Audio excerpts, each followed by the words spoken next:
तरह से बदस्तूर गाय कटती रही और हत्या होते होते करोड़ों की संख्या में पहुंच गई।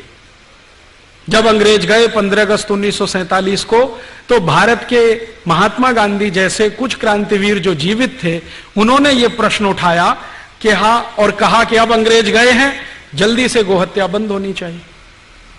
तो वो गोहत्या बंद होने के लिए भारत की संसद में प्रस्ताव आया, और उस प्रस्ताव को लाने वाले एक बहुत अच्छे सांसद थे, उनका नाम था महावीर त्यागी। वो कई बार संसद सभ्य बने थे, माने खासदार बने थे।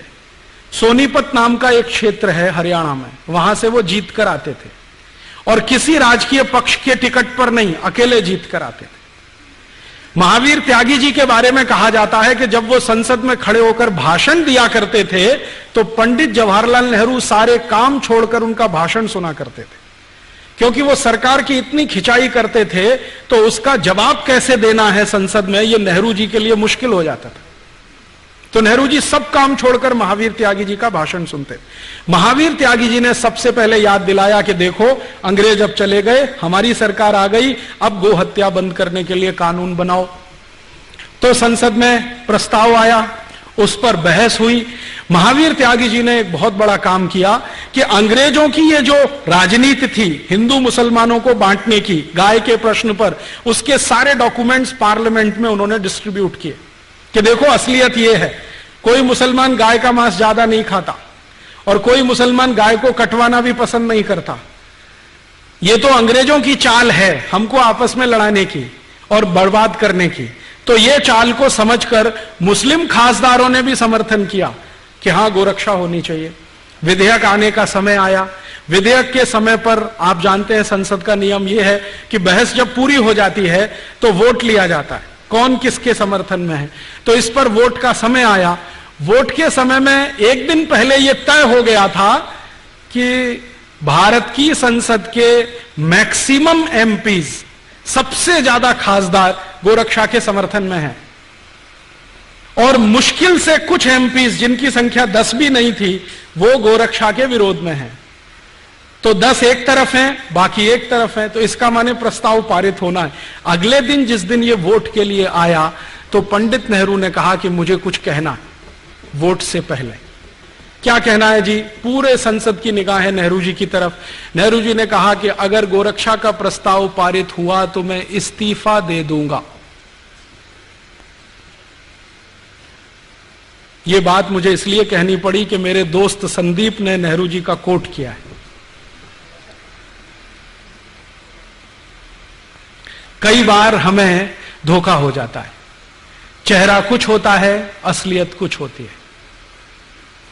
हमारे देश में अभी थोड़े दिन पहले से एक बहुत बड़ा मामला आया है सामने, बहुत गंभीर मामला है।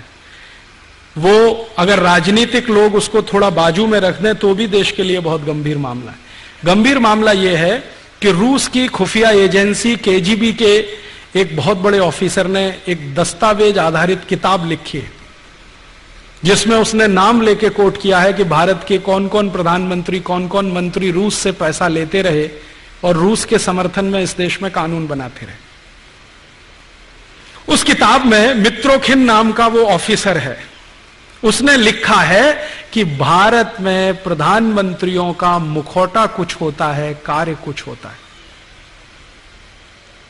ये बात आपको समझ में आए इसलिए मैंने सुना है कि नेहरू जी आजादी के पहले भाषण दे रहे हैं कि कत्ल खानों के सामने से गुजरता हूं तो मुझे घिन आती है, 1 मिनट में खड़ा नहीं रह सकता, चील कौए मंडराते हैं, मेरी आत्मा मुझे कचोटती है। प्रधानमंत्री बनने के बाद जब गोरक्षा का प्रस्ताव आता है तो वही नेहरू जी कहते हैं कि प्रस्ताव पारित हुआ तो मैं इस्तीफा दे दूंगा। क्यों? कारण क्या है? इस पे खोज होनी चाहिए कि आजादी के पहले एक कहा और आजादी मिलते प्रधानमंत्री बनते इस्तीफा देने लगे। अब उस जमाने में होता क्या था, नेहरू जी की धमकी के इस्तीफा दे दूंगा तो पूरी पार्लियामेंट हिल गई महावीर त्यागी को छोड़कर, क्योंकि उनके ऊपर इसका कोई असर नहीं था, क्योंकि वो कांग्रेस के टिकट पे कभी चुन के नहीं आते थे।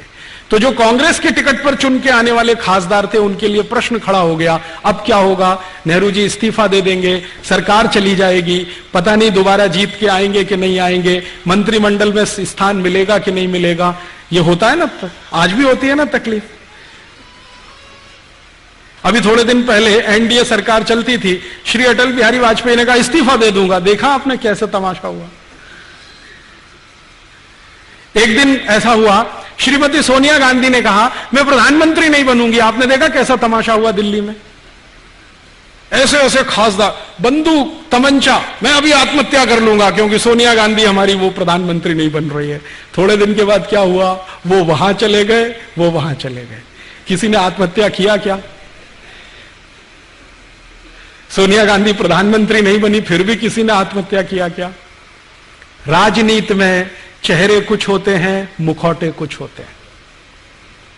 इतने सारे उदाहरण मैं आपको दे रहा हूं एक ही बात समझाने के लिए, मुखौटे कुछ होते हैं, चेहरे कुछ होते हैं। बिल्कुल जरूरी नहीं है कि कोई बात जो कह दी है उन्होंने पब्लिकली उस पर वो टिकेंगे, क्योंकि हिंदुस्तान की राजनीति का यही सबसे बड़ा दुर्गुण है। एक दिन बोलना, अरे मुझे तो गलत कोट किया है अखबार वालों ने, अखबार वाले सुना देंगे देखो तुमने बोला है, हां बोला है तो तुमने गलत अर्थ निकाल लिया इसका। अब कितने अर्थ होते हैं किसी शब्द के, ये पॉलिटिशियन से आप पूछिए। ये जो बीमारी है ना भारत में, नेहरू जी के समय से है, आज की नहीं है। मैं आपको यह समझाना चाहता हूं। और चूंकि यह बीमारी उस जमाने से है, इसलिए गोरक्षा का कानून आज तक बना नहीं इस देश में। जब जब संसद में कोशिश हुई, कुछ ना कुछ अड़ंगा इसी तरह।